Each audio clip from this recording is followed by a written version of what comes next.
So first speaker is Gundula Löffler.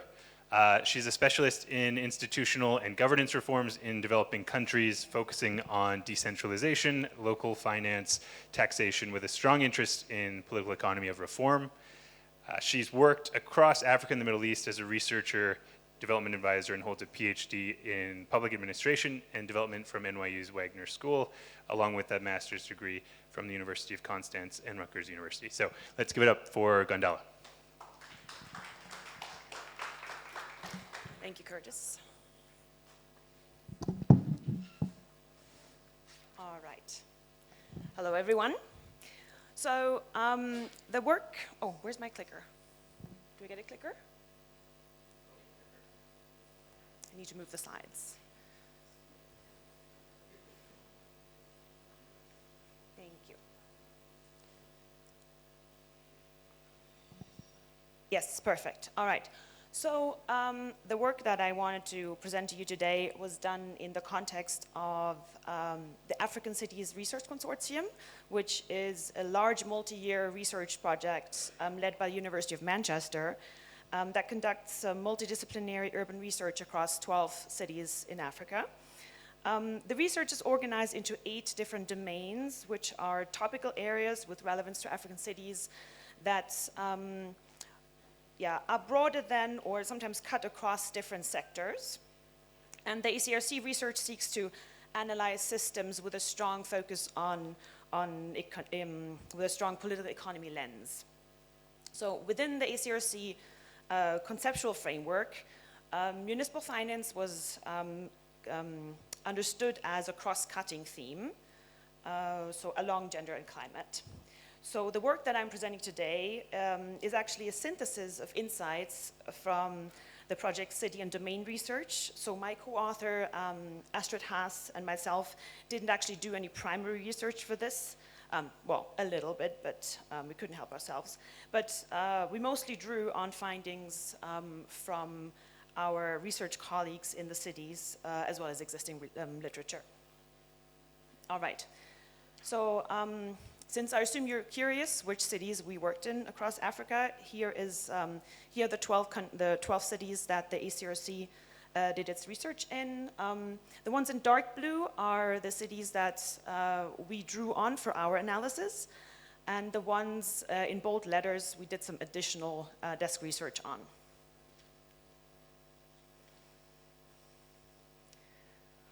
All right, so if you want to assess a city's finance, you first need to understand what the city is actually responsible for in terms of provision of goods and public goods and services. What is in the technical jargon often referred to as the functional assignment, so the division of responsibilities between different levels of government. This can vary considerably from country to country and largely depends on the degree and the nature of decentralization in the different countries. So some of the functions can be exclusive to one level of government or another, while other functions can be shared between levels, which often makes a lot of sense from a technical perspective, but also then adds an additional layer of complexity due to an increased need for coordination between different levels.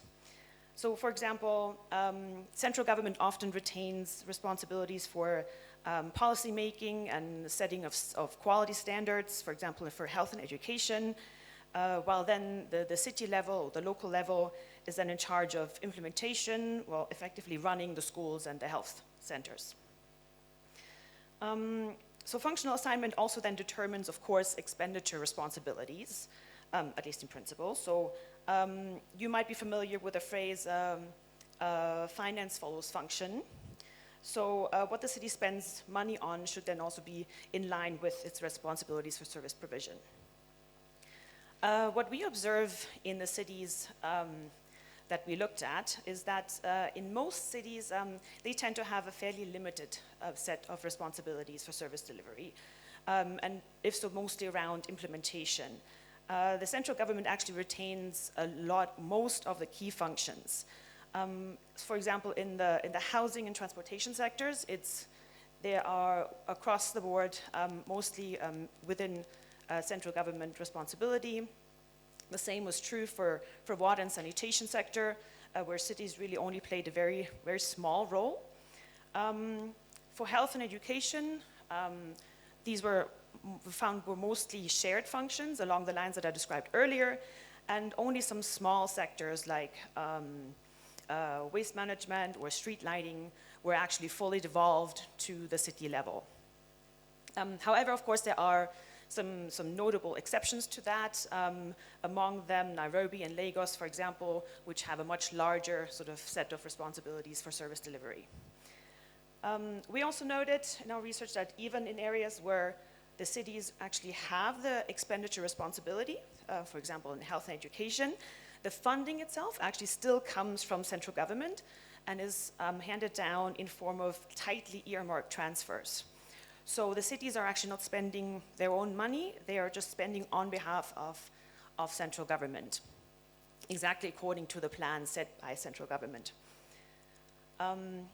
Last point we observed is that there's still considerable ambiguity in certain sectors around functional assignment, so who is actually responsible for what, where it's ultimately unclear who is in charge, or where one level, usually the central government, assumes a role that really should be the role of the local level. Just to give an example here from Kenya, in the water sector, so that is a sector that should, by the constitution, be largely devolved to the counties, including Nairobi. But to this day, the central government still retains important functions in this sector, including investment in infrastructure. Okay. Now, in terms of city revenues, we can differentiate between three major buckets. So intergovernmental fiscal transfers, own source revenues, and development finance. Intergovernmental transfers, sometimes also just briefly referred to as grants, can take different shapes or forms. They can be unconditional, so the city can use them as it sees fit. Or they can be conditional, in which case cities have to spend them exactly according to a more or less specific purpose. They can also serve different objectives. They can be designed to meet varying spending needs. They can encourage local expenditure, for example, through matching grants, or they can have a redistributive function. They can also differ in the way that they're being allocated. So one way to do that is, for example, by a formula, which is something that is increasingly the case across Africa and has the advantages of being fairly predictable, transparent, and at least presumably fair. But there's also situations where it's still sort of allocated based on some sort of political process. Among the cities that we looked at, we observed a fairly high dependence on intergovernmental transfers. For almost all the cities, the transfers constitute the largest share of their city revenues, usually upward of 60%. And the transfers also tend to be highly conditional, which means that the cities really are fairly restricted in the way they can spend the money. They really have to spend it according to the plan set by the center. And last but not least, they also tend to be just not enough to meet the existing needs. So to give you an example from Uganda's primary education, the capitation grants that the center transfers to local governments, they're just not enough. They don't insufficient to cover the costs that they should be covering. So despite primary education, in principle at least, being free for all the students, there's still a number of hidden costs that cities have to charge the parents, which of course then has equity implications for education. All right, moving on to own source revenues. So this is becoming increasingly important for many African cities. It's comprised, or usually comprised of local taxes, mostly on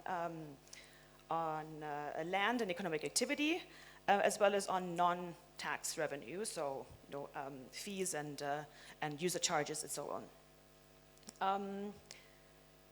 The big advantage of own source revenue is, of course, that cities can use it have full discretion over its use. So, they're not bound by anyone else. They can just allocate as they see fit. In the past, cities haven't had the best track record for raising own source revenue, but many of them, including Freetown and Kampala, for example, have made a lot of progress over the last few years in that area. These type of revenues are usually composed of a large number of fairly small revenue sources, so market fees, parking fees, advertising fees, and so on, which are quite tedious to collect, but on the upside, you could say, they often reach sort of deep into the so-called informal sector. So this differentiation between formal and informal sector doesn't really matter so much when it comes to local taxation. So with regards to administration, despite some notable progress that I mentioned in some cities, with regards to revenue mobilization, administration still requires quite a lot of work. Overall, the capacity in this area needs to be developed, as well as opportunities for leakage need to be managed. We found that still to be quite an issue. Some of the digital solutions that have been used have helped with that, but people are always innovative and find ways of working even around them. All right. And especially land-based taxes, property taxes most prominently, of course, continue to face important legal and political challenges that will require considerable political will, both at the local level as well as at the central level, to be overcome. All right. Last but not least, the third bucket, development finance, so funding from international donors, which is also an important source for many cities in our sample. So in principle, this can obviously come directly to the city, or it can come via the central government. It can come in the form of donor grants or in form of loans to the central government that then is handed down as grants to the city. And they can either go through the city budget, or they can come through some parallel mechanism usually set up by the donors. In the cities that we examined, we found that most of the development finance is still funneled through the central government. That's mostly because most donor agencies really require a central government counterpart. So currently there's very few examples of a donor agency actually partnering with a city directly.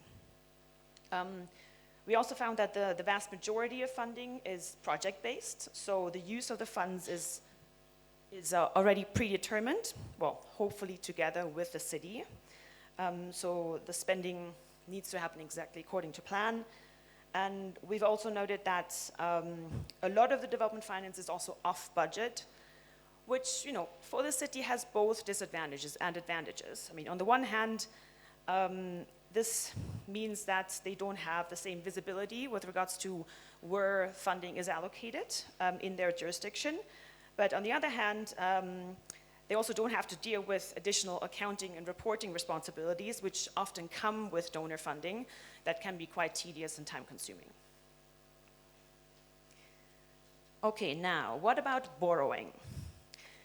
Given the immense infrastructure needs that African cities face, I mean, we've heard that, I think, across all the presentations so far, the question of what kind of borrowing activity is actually happening in African cities is quite an interesting one, either from private financial markets or from public lenders. On the private capital side, cities, in principle, might access debt through loans and bonds, either in local currency or in foreign currency. Looking at the cities in our sample, we saw very, very little, almost none, borrowing activity from private lenders. It's just not really existent. There's a number of reasons for that. One important one is that in most African cities, so the legal and regulatory framework that would enable municipal borrowing in a responsible manner just doesn't exist, right? Or in some places, cities are even completely, not even allowed to borrow. Also, just most private investors view municipal borrowers as fairly high risk, which is also reflected in their credit ratings, just not being investment grade, if they have them at all. And finally, even if cities were in the position to borrow in principle, the local financial markets often just don't offer the right financial products for them, with the right structure and the right maturities, that would make these products interesting for cities. And honestly, going to the international markets is then also a huge and risky step for them, so they just don't do it. All right, with regards to debt from public lenders, so we're looking at loans either from national financing institutions such as national development banks or municipal development funds, or from international institutions such as multilateral development banks or other development finance institutions. These loans are usually concessional and sometimes come with less scrutiny, so it provides access to debt financing to cities that would otherwise not be able to borrow. But looking at the African cities in our sample, we find that this type of borrowing, while it appears to be a little bit more common, it's still not happening a whole lot at all. Some of the reasons, apart from the ones that I already mentioned, are that there aren't just many really effective programs for city borrowing in place. Also, most DFIs, they tend to give the loans for urban development to central government, who then mostly grants on those funds to cities. So it's actually central government that takes on the loan and is also liable for repaying the loan to the DFI, and not the cities themselves. So this means that this type of debt is also not easy to access for cities. And the same is actually true also for this urban climate finance, which often also comes in the form of loans, which is why there's to date only very little climate finance that has been effectively accessed by African cities. Okay, what do we take away from all of this? African cities are chronically under-resourced, so both funding and financing need to be substantively increased for them to meet the needs of their ever-growing population on the one hand, and we also believe that African cities need to be further empowered to carry out their responsibilities effectively and efficiently, and doing this will require improving the intergovernmental coordination over shared functions. It will require reducing dependency specifically on on sort of highly conditional intergovernmental fiscal transfers to give them more allocation autonomy at the local level. It will require strengthening their own source of revenue mobilization and also increasing their ability to their capacity to become proficient and responsible borrowers. Okay, that's it. Thank you for your attention.